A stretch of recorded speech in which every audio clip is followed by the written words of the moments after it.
नमस्कार दोस्तों, इस वीडियो में हम डिस्कस करेंगे कि एड्ट्रोल एक्सटी टैबलेट का उपयोग किन कंडीशंस में किया जाता है, एड्ट्रोल एक्सटी टैबलेट को कैसे लेना चाहिए और एड्ट्रोल एक्सटी टैबलेट की वजह से क्या साइड इफेक्ट्स हो सकते हैं, और यह भी डिस्कस करेंगे कि एड्ट्रोल एक्सटी टैबलेट को लेते समय क्या क्या सावधानियां रखनी चाहिए और किन व्यक्तियों के लिए एड्ट्रोल एक्सटी टैबलेट को लेना जरूरी होता है और किन व्यक्तियों में कैल्शियम की कमी होने का जोखिम अधिक होता है। हमारे शरीर में दांतों और हड्डियों को मजबूत बनाए रखने के लिए कैल्शियम बेहद ही जरूरी होता है। हमारे शरीर का 99% कैल्शियम हमारे शरीर की हड्डियों और दांतों में स्टोर होता है और बचा हुआ 1% हमारे ब्लड में होता है। जब हमारे ब्लड में कैल्शियम की कमी हो जाती है तब हमारा शरीर हड्डियों और दांतों से कैल्शियम लेने लग जाता है, जिसकी वजह से धीरे धीरे हड्डियां और दांत कमजोर होने लग जाते हैं।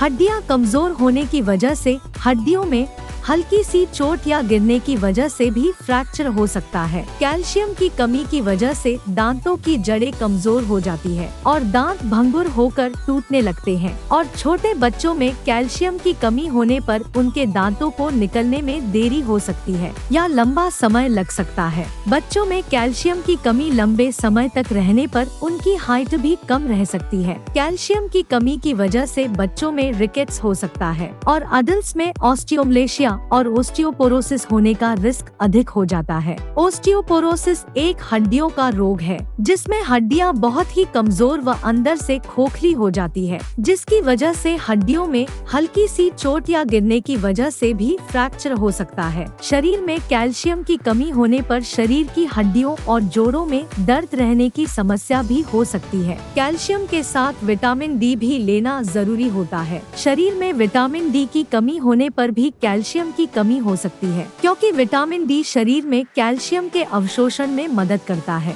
और शरीर में विटामिन डी की कमी होने पर शरीर भोजन से कैल्शियम का अवशोषण अच्छी तरह से नहीं कर पाता है, जिसकी वजह से शरीर में कैल्शियम की कमी हो सकती है। अगर आप कैल्शियम की कमी को पूरा करने के लिए अकेले कैल्शियम के सप्लीमेंट्स ले रहे हैं तो ऐसी स्थिति में आपके द्वारा लिए जाने वाले कैल्शियम के सप्लीमेंट्स बेकार है, क्योंकि विटामिन डी के बिना आपके शरीर में कैल्शियम का अवशोषण नहीं होगा और आपके द्वारा लिए जाने वाले कैल्शियम के सप्लीमेंट्स पेशाब के जरिए शरीर से बाहर निकल जाएंगे। इसलिए कैल्शियम और विटामिन डी को एक साथ लेना जरूरी होता है। एड्ट्रोल एक्सटी टैबलेट में कैल्शियम के साथ साथ विटामिन डी भी होता है, इसलिए आपको विटामिन डी के सप्लीमेंट्स अलग से लेने की जरूरत नहीं होती है। दोस्तों, अगर आपको वीडियो पसंद आ रहा है तो कृपया वीडियो को लाइक करना व चैनल को सब्सक्राइब करना न भूलें। अब हम डिस्कस करेंगे कि एड्ट्रोल एक्सटी टैबलेट का उपयोग किन कंडीशंस में किया जाता है। एड्ट्रोल एक्सटी टैबलेट का उपयोग शरीर में कैल्शियम की कमी होने पर, हड्डियों में फ्रैक्चर होने पर,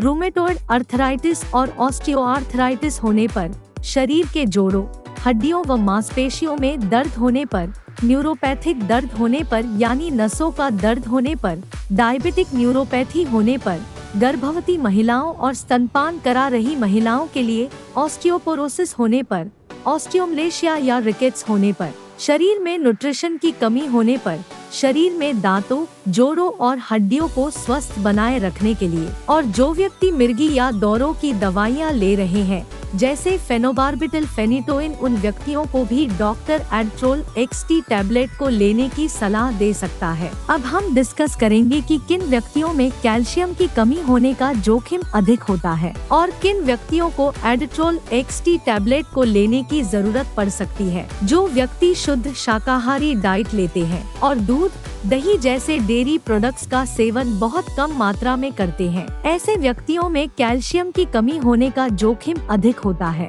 इसलिए ऐसे व्यक्तियों को एड्ट्रोल एक्सटी टैबलेट को लेने की जरूरत पड़ सकती है। महिलाओं में मेनोपॉज के बाद एस्ट्रोजन हार्मोन का प्रोडक्शन कम हो जाता है, जिसकी वजह से महिलाओं में मेनोपॉज के बाद कैल्शियम की कमी बहुत जल्दी होती है और ऑस्टियोपोरोसिस होने का रिस्क भी अधिक हो जाता है। इसलिए कैल्शियम की कमी को पूरा करने के लिए और ऑस्टियोपोरोसिस से बचने के लिए डॉक्टर मेनोपॉज के बाद महिलाओं को भी एड्रोल एक्सटी टैबलेट को लेने की सलाह दे सकते हैं। अगर आप ज्यादा मात्रा में प्रोटीन या नमक का सेवन करते हैं तो आपके शरीर में कैल्शियम की कमी हो सकती है, क्योंकि प्रोटीन और नमक का सेवन अधिक मात्रा में करने से शरीर से कैल्शियम ज्यादा मात्रा में बाहर निकलता है। अगर आपने स्टेरॉइड दवाइयाँ जैसे प्रेडनिसोलोन, मिथाइल प्रेडनिसोलोन, डिफ्लाजाकोरेट और बीटामेथासोन आदि दवाओं का सेवन लंबे समय तक किया है या कर रहे हैं तो आपका डॉक्टर एड्रोल एक्सटी टैबलेट को लेने की सलाह दे सकता है, क्योंकि स्टेरॉइड दवाओं का लंबे समय तक सेवन करने से ऑस्टियोपोरोसिस हो सकता है। इसलिए ऑस्टियोपोरोसिस होने के रिस्क को कम करने के लिए भी डॉक्टर एड्रोल एक्सटी टैबलेट को लेने की सलाह दे सकता है। इसके अलावा किडनी फेलियर होने पर भी शरीर में कैल्शियम की कमी बहुत जल्दी होती है। जिन व्यक्तियों को लैक्टोज इंटॉलरेंस की समस्या है उन व्यक्तियों में भी कैल्शियम की कमी हो सकती है। लैक्टोज इंटॉलरेंस की समस्या होने पर व्यक्ति दूध को अच्छी तरह से पचा नहीं पाता है,